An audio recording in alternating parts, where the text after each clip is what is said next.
think they're probably going to pick up a captain. Catherine would be a great pick. Works with Kestrel, yeah. And so now that leaves Elite 8 to pick whatever comp they want. They probably might even pick up the Vox, but we're not sure what Elite 8 are going to focus on. They liked Baron previously, they liked to ban it, but maybe now that the Baron got the nerf, they're not going to pick him. Maybe we'll see a Ringo, but it's probably most likely maybe to be a Vox from Elite 8. Yep. That is one thing that we must note as well. The side of Infamous, they have put out this Castro, this weapon Castro, for quite a while now.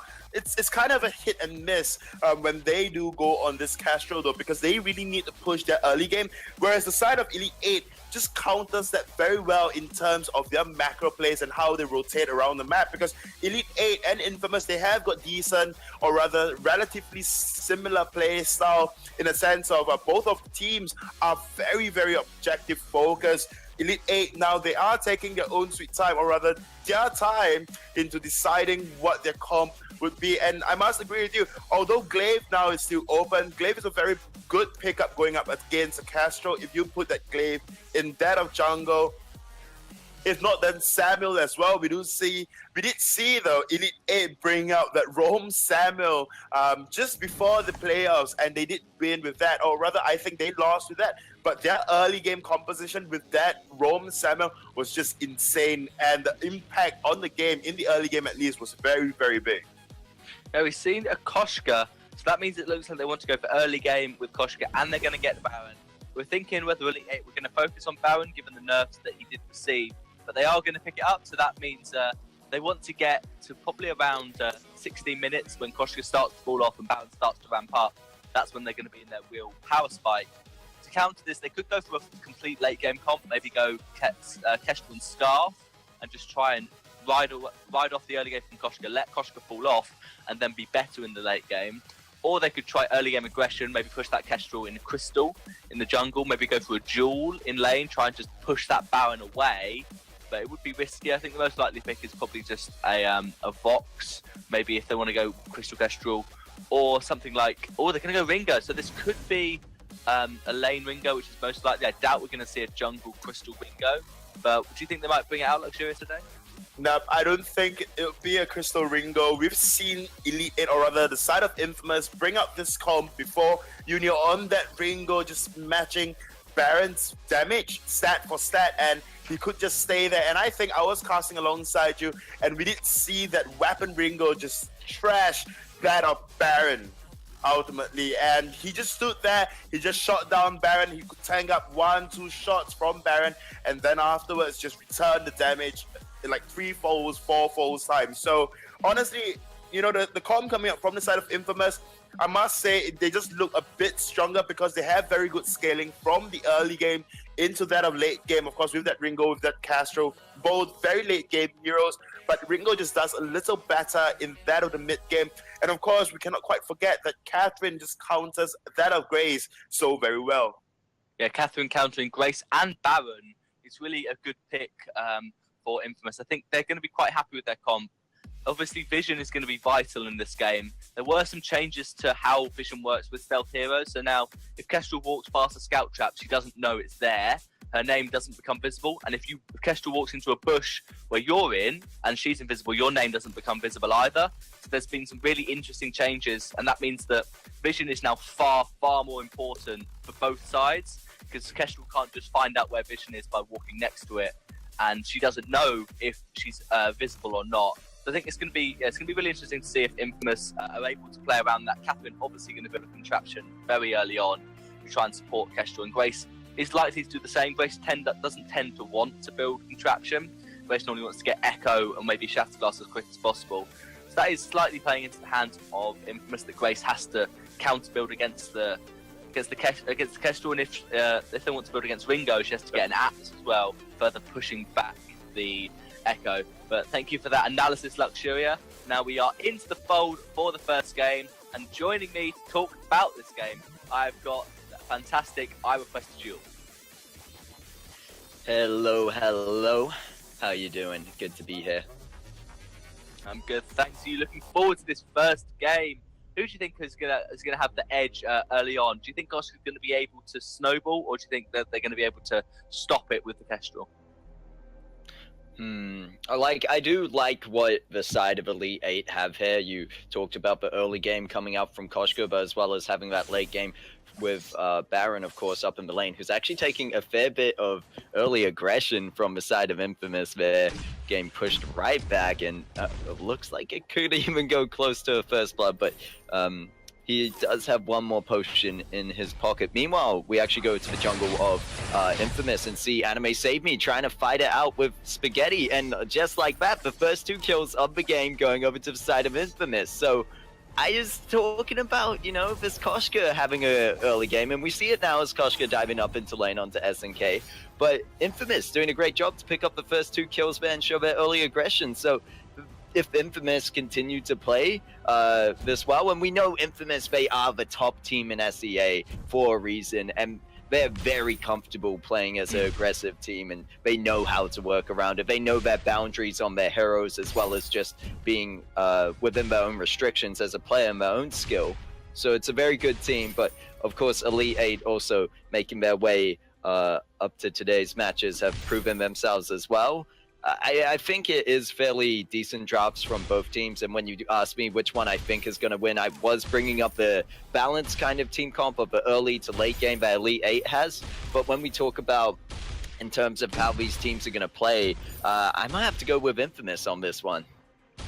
Yeah, I think Infamous, the fact that they just got the first 2 kills up against Koshka is obviously extremely good, because we know Koshka has a strong early game, because he hasn't got a very strong level 1.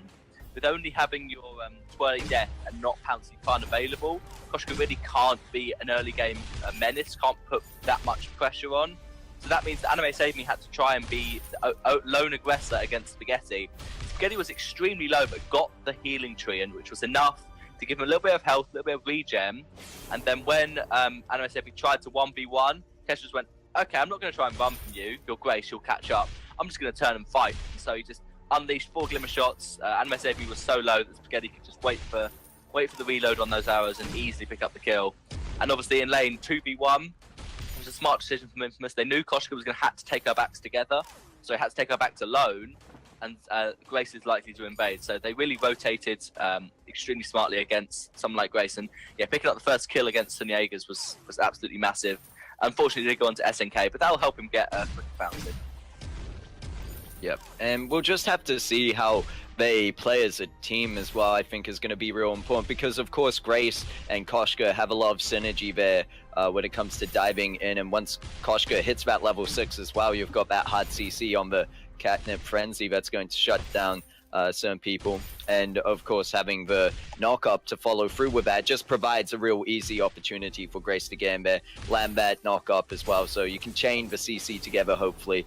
We already see that Official Hind hitting that level 5 is getting towards there now, but so is Spaghetti as they make their way up to lane, just pushing Elite 8 back a bit. We see the Merciless Pursuit landing onto Han Jaegers, a lot of damage going down, Holy Nova to try get them off, and it's just going to be Official Hind jumping in there in the front line as well, kind of just scaring Ringo off at the moment. And I think it will be a bit of a dangerous game for Baron to start with, but we know just how strong Baron can get into the late game. So as long as Elite 8 don't get too far behind within, say, the first 10-15 minutes, then I think they should be fine for this late game to put up a decent fight. Yeah, they definitely have a chance, but the problem with Elite 8's late game comp is obviously Koshka will just be a stun machine at the end of the game, so you won't really be dealing significant damage, and Spaghetti and Uni will both be dealing a lot of damage, so that is one thing that Infamous have in their favour. Obviously now with Official Hind at level 6, no blocks on Uni or Spaghetti, this is a really good time for Official Hind to get a gank, get an easy kill pretty much, because with the basic attack from Baron, a Yamagata Frenzy and a double shot, whoever you're focusing is pretty much going to go down immediately. But one thing with that previous fight was that Jaegers hadn't shopped and Uni had. Jaegers only had 2 weapon blades, Ringo had heavy steel and 6 sins, so that's why Infamous came out far ahead in that fight. And now Koshka needs to go a bit aggressive, and looks like she's probably going to rotate up to lane now she has that aftershock. But yeah, right now Uni going back to base, luckily, so even though the whole team of Elite 8 are up in this lane, there isn't too much they can do unless they spot out Castro, who just manages to go through that brush unnoticed, unchecked, and undamaged. And it's going to be Uni rotating back up to lane just in time to clear these minions out. So right now, you're right. Elite 8 haven't really taken full advantage of this early game potential they have with the Koshka. So the longer this game goes on, it will become more like Koshka is just there for the stun and, you know, just frontlining it for the Baron, I suppose, which right now could do with a lot of frontlining as you see the damage coming out from the side of Infamous, especially on that Kestrel, putting those Glimmer shots down range. But look at this. Both teams just playing it a bit cautious now after those first 2 kills. Not really many big engagements, I would say. But if any team were to try force a fight, I think Elite 8 really should look for one earlier or, you know, sooner rather than later. Yeah, both teams will feel like late game they have a pretty good chance. Obviously with Baron and then with a Crystal Kestrel, you're going to be quite good on both teams. But Elite 8 are probably weaker just because of how much Spaghetti will ramp up. It'll probably be about the same damage as Baron, and then Uni will massively outdamage Koshka. Now Uni's got a block and an infusion pop. It's a good time for this fight. They can go in. Yeah, when we see official Hein going low is going to back out of the fight, and Infamous not really following through on these ones, just showing that they have the damage to the enemy team at this point. I think they're going more for that lane, I guess, aggression and advantage, because you see Kestrel staying up in the lane this whole time. And putting a lot of pressure down. They might try to get some of the turret right now. There's Grace going in with the Benediction and following through with the Holy Nova. Official Hein returning to lane on that Koshka. Might be able to find a target, but isn't going to jump into there. I think realizes active camo was down and didn't want to get stunned up immediately. But this is dangerous. They're leaving Hunjägers alone to defend this turret, and Spaghetti just has not backed off. Is still up in this lane, putting the pressure down, and you can see the turret is taking so much damage from it. They're going to get the first turret, and there's the Catnip Frenzy on Spaghetti. They're trying to follow through, but they can't. Uni just kiting back with the damage, and we're going to turn this fight around. There's going to be Anime Save Me on with Grace going in with a Holy Nova. Doesn't land, however, and SNK going to chase up onto that Koshka, and it's going to be Spaghetti to pick up that kill. So this is what we were saying, and in the early game speculation of, you know, if Infamous play it as expected from that, you know, first starting point, that I would have to give it to Infamous. And right now we see that they definitely have control of those fights. They can react to the fights and even turn them around in that situation. You saw Koshka jump in, but there's really no backup with her.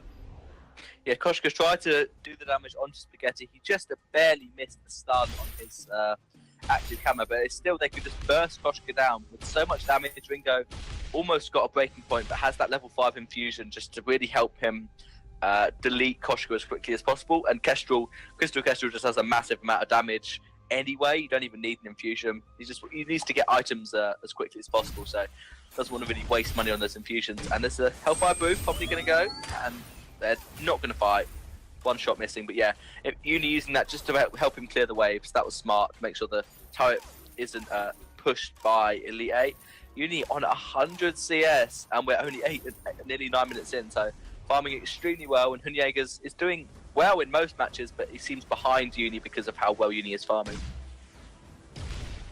Yeah, I agree with you there, and it's just, look, we see Elite 8 now going in, but just instantly backing off. They don't really have...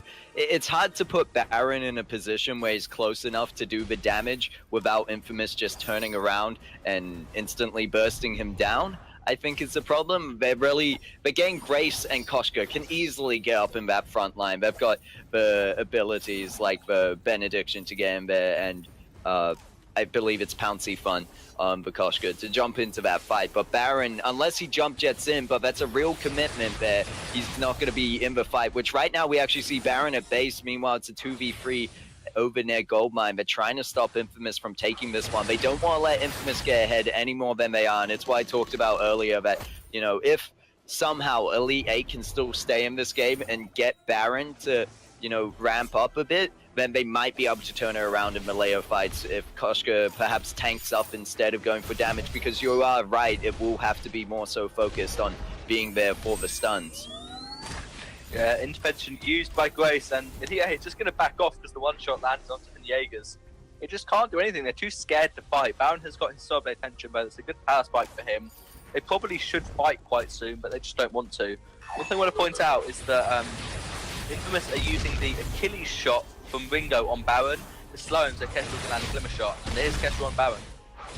yeah, looks like Baron caught out alone in the jungle, and the rest of the team of Infamous gonna follow through with that one, picking up a kill, picking up the Crystal Sentry. And now that they have the man advantage, they could even decide to go for this gold mine, but it looks like two of them going to go back to base. At least SNK fairly low on energy and health in that situation. But from the fights we've seen so far in this match, even though 4 kills gone over to the side of Infamous, Infamous really have just had control of this match. And you can see it slightly in the gold lead, but I think is just the way you look at the flow of how these engagements are going, that Infamous are usually the ones pushing either Elite 8 away or just kind of turning it around in their favor. Yeah, if Elite 8 try to engage, Infamous can just back off and kill them. Whereas if Infamous engage, Elite 8 back off and just keep running. And then they eventually die because Kestrel has great chase potential, especially with the Catherine to provide those stuns. So I think, yeah, Infamous just know how to rotate as a team. And when the team fight starts, they just have the commanding position where Elite 8 look to be just scared. They don't want to fight. They're not in a position to deal the damage. Uni going to engage, but I think they just want to push this wave and maybe get the second turret. Well, Baron using those jump jets to block that, but they're going to be down for another 4 seconds as the fight breaks out. There's Iron Cannon on the backline. This could be in favor of Elite 8 as Koshka picks up the kill onto Ringo. Spaghetti's still, however, up, and Koshka turning their attention to them instantly. Going to follow through with the Catnip Frenzy, but gets blocked out by SNK. They're going to dive under the turret, try and get that ace because they need it so desperately, but 2 kills to the side of Elite 8. They're going to take that instead, and I think that's already enough in favor of them. You can see a lot more how fight just worked out for them in terms of the positioning, but Ion Cannon dropping down to the back line, and meanwhile Koshka just jumping into the middle of it from the Ringo and then onto the Kestrel. So good target, I guess, prioritization there, and SNK not going to steal away that gold mine. This is what Elite 8 needed. They got some kills, got some gold, and they might be still in this one to win it. Yeah, definitely a good fight for Elite 8. I think the problem with that one was that Kestrel Kestrel got an active camo trap down, it stunned up Baron, but in doing so Kestrel used a basic attack, which meant she still had zero arrows left. There were no glimmer shots left available for Kestrel when she stunned Baron, so that means Spaghetti was just standing there unable to deal any damage. And there's a scout trap, but Spaghetti's not going to be caught out. And I think Infamous will still be able to win the next fight as long as they don't get as long as Spaghetti doesn't just try and fight without any glimmer shots available, and the Iron Cannon did quite a lot of damage. They're going to go in. Yep, Official Hein going to go on to that Kestrel to start with, but they need to be careful. Active camo is there. Koshka going to be the first one to fall. Uni finds his way onto that Baron, picking himself up a double kill. Uni left unchecked in that situation was just devastating for the team, because you saw last time they were able to jump onto Uni, and yes, you were correct that Spaghetti wasn't so prepared to help defend Uni in that last situation, but just leaving Uni unchecked overall in that initial engagement just spelled disaster for them, because Uni right now seeing on that breaking point Sorrow Blade, Lucky Strike him, Weapon Blade, I believe, you know, doing a lot of damage right now, especially 168 farm. And right now we see Anime Save Me trying to go in onto that Kestrel. There's the Holy Nova to knock them up. Great job by the Grace. Anime Save Me there. And Official Hein trying to follow through with something. Needs to be careful not to dive onto turret, especially onto this Catherine, because you're just going to get stunned up instantly there. But it looks like Elite 8 looking for something. They've lost 3 of their turrets already. They need 1 in return, but Uni back up here in the lane. Merciless Pursuit landing onto Official Hein. Mania back out from the turret aggro. There's going to be Grace in the middle with using Divine Intervention to keep him alive and tanky enough. And there's the damage coming out from Baron and Koshka all together. They're going to try and find the kill onto Ringo. They will get it, but it's going to be a trade out there, and 1 shot, 1 kill going down lane is going to hit Anime Save Me, picking up a kill. Hun Jaeger's now having to run away from this fight. Should have jump jets up soon enough to get away though. Yeah, Catherine won't be able to secure that kill, a bit low on energy. And we saw SNK actually use Echo on the Merciless Pursuit because he was just so low on energy, couldn't afford to use the Blast Tremor, which I guess wasn't the worst idea a bit earlier on. And Spaghetti used a 1 shot 1 kill to secure the turret, the tier 3 turret, which obviously is worth it. Even if you die, give your team 300 gold, take away that choke point turret, the most important turret in the game, really. And so yeah, he did it right next to the scout trap, so even after going invisible, they just knew exactly where he was.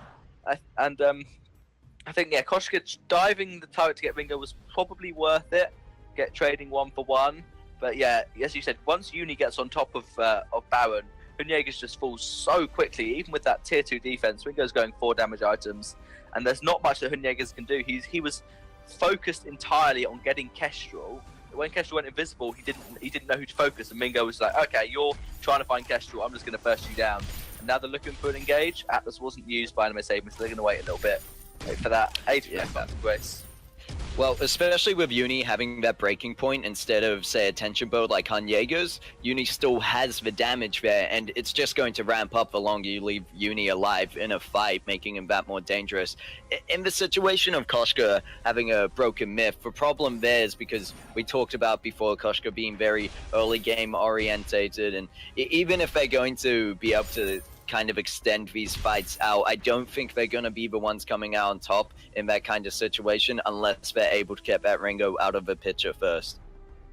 Yeah, I think Ringo has to be your focus. You can try and get Spaghetti, but he's likely to have traps available if you try and dive him. So I think getting Uni down would make the most sense. And then if you're 2v3, you're in a good position to try and dive Kestrel. Elite 8 looking to try and get a good engage. But the Anime Save Me to dive Uni with the Atlas. It's really hard to block when Grace goes in and Atlas issue immediately.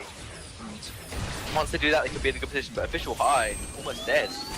Yeah, we see one shot, one kill opening through, and there's going to be the Hellfire Brew onto Baron, who goes down instantly, and look at Uni just kiting it out alongside Spaghetti, able to put so much damage down onto that Koshka. Anime Sami going to be the last one alive. SNK is going to find them in that jungle, though, and we see Crystal Sentry being the MVP they are, but I don't think it's enough to carry this team. Anime Save Me is tanky, however, might be up to stall out for the ace. Is gonna jump through onto Uni, almost lands for Holy Nova, has the Divine Intervention up again. I wonder if they can pull through with the ace. If they can get away from Uni's clutches, then it looks like they will, and SNK also having to back off. And well, I might have to just take back my words of saying that the MVP was not the MVP. This is why Crystal Sentry is MVP. Able to help Anime Save Me stall that out. Yep.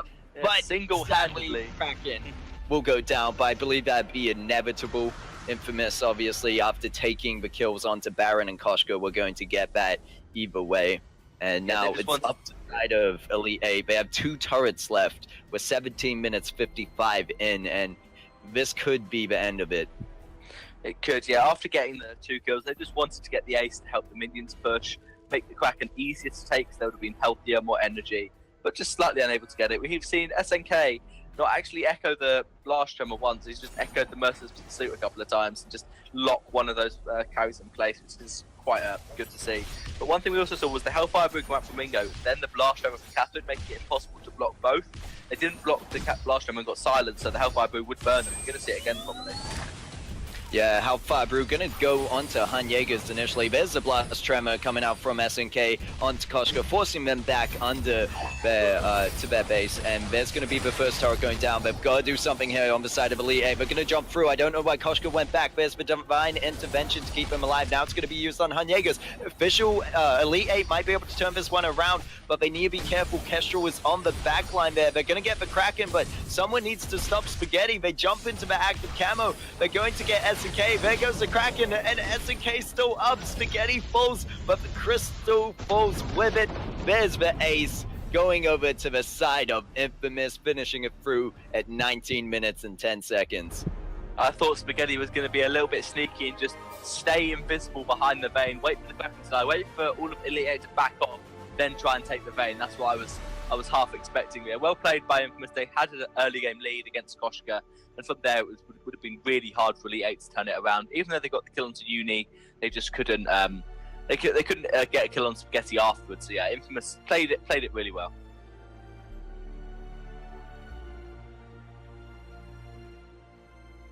And thank you to iRequestDuel for that shoutcasting. And to analyse this game, I'm going to be joined by the luscious Luxuria.